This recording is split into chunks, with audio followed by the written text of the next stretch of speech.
మరిన్ని interesting movie updates ని ఇప్పుడు బ్రీఫ్ గా చూద్దాం. సార్ మూవీ ప్రమోషన్స్ ని పీక్స్ కి తీసుకువెళ్తోంది ఫిల్మ్ టీమ్. ఇక ఈ మూవీ ప్రమోషన్ కోసం మెగాస్టార్ రంగంలోకి దిగనున్నాడట. చిరు నుంచి కన్ఫర్మేషన్ కూడా వచ్చిందట.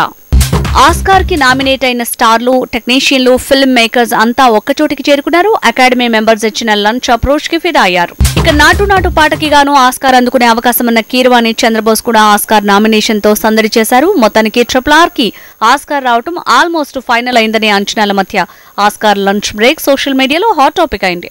కొరియోగ్రాఫర్ గణేష్ ఆచార్యతో చర్య చెందేశాడు, స్టెప్స్ కలిపాడు. ఆ వీడియో ఇప్పుడు సోషల్ మీడియాను ఊపేస్తోంది. పవన్ కళ్యాణ్, సాయి తేజ్ కలిసి చేయాల్సిన మూవీ వినోదయం సీతం. ఈ తమిళ్ హిట్ మూవీ తెలుగులో రీమేక్ కాబోతుంది. ఈ వారమే పట్టాలెక్కాల్సిన ఈ సినిమాను వాయిదా వేశారట.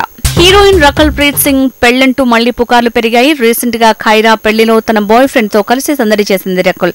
అయితే ఈ దసరాకే తన పెళ్లంటూ మళ్లీ ప్రచారం మొదలైంది.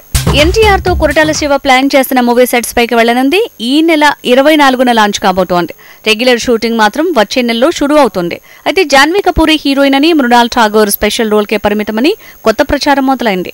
బాలీవుడ్ స్టార్ షారూక్ తో కలిసి చిందేయబోతున్నాడు బన్నీ. ఆట్లీ తీస్తున్న జవాన్ మూవీలో అల్లు అర్జున్ గెస్ట్ అంటున్నారు. ఓ సోల్జర్ రోల్లో బన్నీ కనిపిస్తాడని ప్రచారం పెంచారు.